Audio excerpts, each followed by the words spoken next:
In this video, I'll be answering 3 things for you. First one is, how much did it cost me, or how much money did I spend to get to this point? Number 2, how much hours did I have to put in each week to get to the point of joining the YouTube partnership program? And number 3, was it worth it? Is it worth the money? Is it worth the time that I invested? So stay tuned if you want to find out. Hi everyone, my name is Jean Marie. In my last video, I talked about how I quit my corporate job last April of this year. And one of the things I wanted to explore during this break is YouTube automation, or what we call building out a faceless YouTube channel. Before I dive deep into that, I do want to give some background to those people who may not be as familiar what YouTube automation is, what faceless YouTube means. So faceless channels just mean that you're making videos where you don't have to show your face. That's literally what it means. It could be a sports related video, it could be on finance, but the point is there's a narrator in the background talking about what you're watching instead of like this, like an actual person speaking to you. So that's why it's called faceless. Now it's called automation because a lot of these videos, the creators may not necessarily be making the videos themselves. So they're hiring freelancers, maybe on Upwork, on Fiverr, or other similar platforms to do the video editing, the narrating, and the script writing. So a lot of times these creators just do the idea generation on what videos to create, and then they work with those freelancers to kind of produce the final video. So that's YouTube automation, that's faceless YouTube videos. Moving on to answering the first question, how much did I spend? What did it cost me in dollars to produce these videos with the freelancers that I hired? So I hired 3 people. So for my scriptwriter, I pay her $25, and the process goes, I give her the video idea, give her all the details I want on the script. She would then produce that script, and then I would provide some corrections if there's anything I need to change. Once that script is final and approved, I pass that along to my narrator. Today, I pay my narrator $14 per script.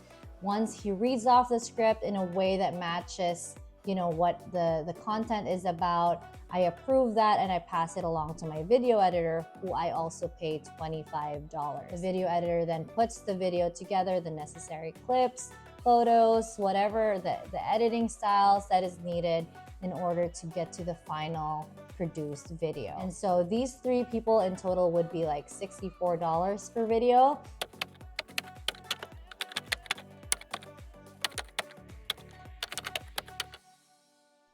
But I do give bonuses from time to time. So if, let's say, the scriptwriter really did a good job and there was not a lot of corrections, I would give them like a $5 bonus or whatnot. But generally, it would cost about $64 per video, and multiply that to 2 videos a week, which is the typical schedule I followed, and multiply that to 4 weeks in a month. I spent about $512 a month. But again, I do the bonuses from time to time. I also have 3 or 4 subscriptions that I use to help me run this channel. That would roughly be about $70 a month maybe. So you can say about $500 to $650 a month is my total investment to get me to this point.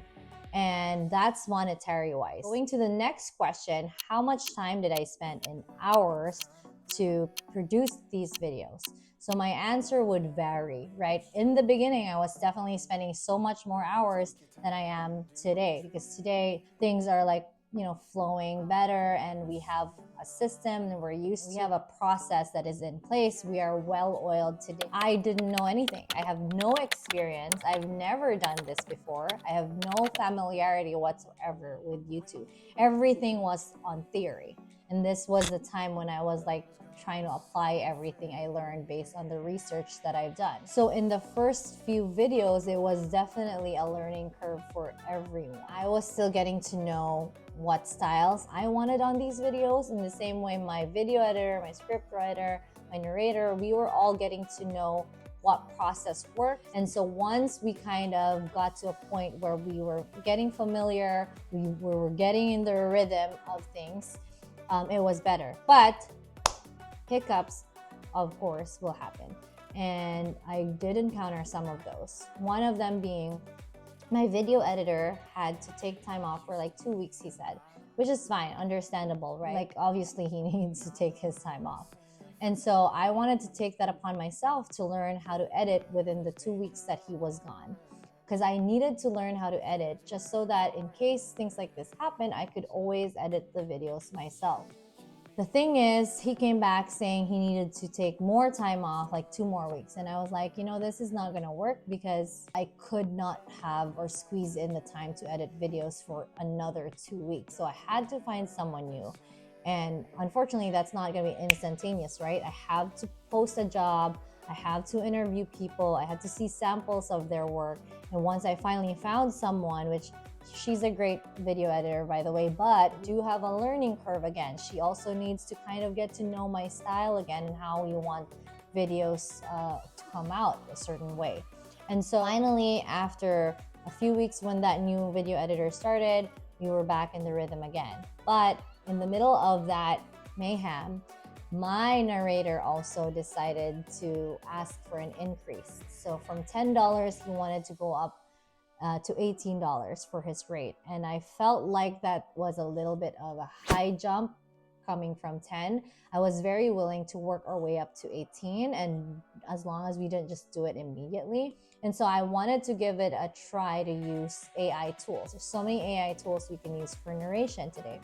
Again, it was another learning curve for me because I imagined like, okay, AI tools, I just upload the script and it'll read it like a human being. It wasn't as easy as that. So a lot of these AI tools, no matter how great they are, at the end of the day, it's not a human being reading it. So it took me a while to kind of get a process in place where I was able to use the AI tool seamlessly, but it took a lot of time. Aside from I was still learning it, even when I knew what to do, it still took a few hours for me per video, which I just didn't have.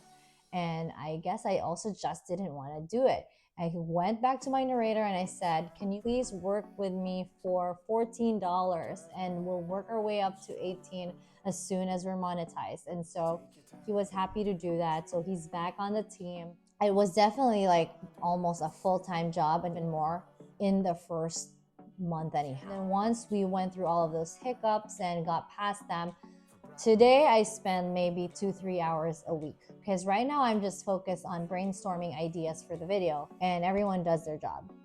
And I'm just like approving as we go. I'm in a much better place than I was in the beginning, and especially at the time when I lost the freelancer. Next question is it worth it? So I really find it hard to answer this question. I want to divide it into two angles. So was it worth the money, and whether or not it's worth the knowledge that I gained? Was it worth the money? I don't know, and I'm a little bit nervous with this because I did get to the YouTube partnership program, but there's 2 levels of that.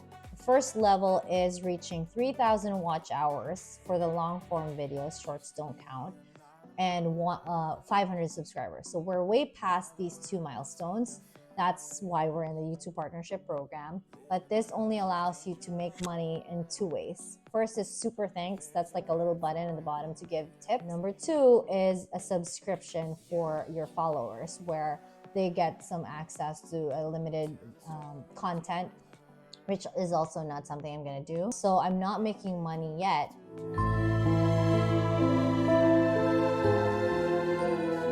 The next level is 4,000 watch hours and 1,000 subscribers, which we're way past of. The 4,000 watch hours, we are very, very close. We're at around 3,850-ish.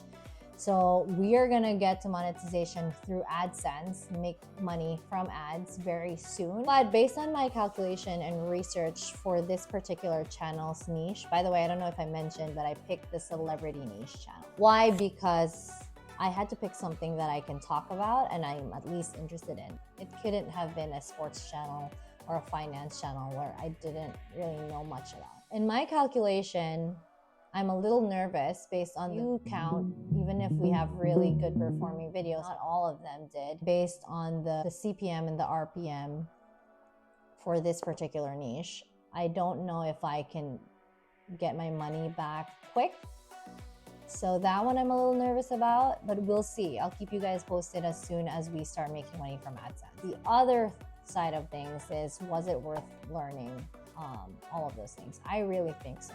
I think the future is all online and in the internet, and the skills I learned, the knowledge I learned is just, I know it's going to help me at some point or another. I was really having a good time, like learning all of those things. It was a little bit stressful at some point, but it was all worth just learning and knowing how to do all of these things. In general, is it worth it? Yeah, I would say yeah. Is it for everyone? No. It's not as easy as it seems. It's definitely not as easy as a lot of people make it out to be or make it seem to be. So that's it. I hope it helped you. I hope I answered a lot of your questions in terms of cost and ROI and time spent. I'm so happy to make more videos about this. Let me know in the comments if you have specific questions that you want me to answer based on my experience over the last few months. I'm happy to give you tips and strategies that I used that may have worked for me, that didn't work for me, what tools I use to run this channel and things like that. So let me know in the comments, and I hope to see you on the next one.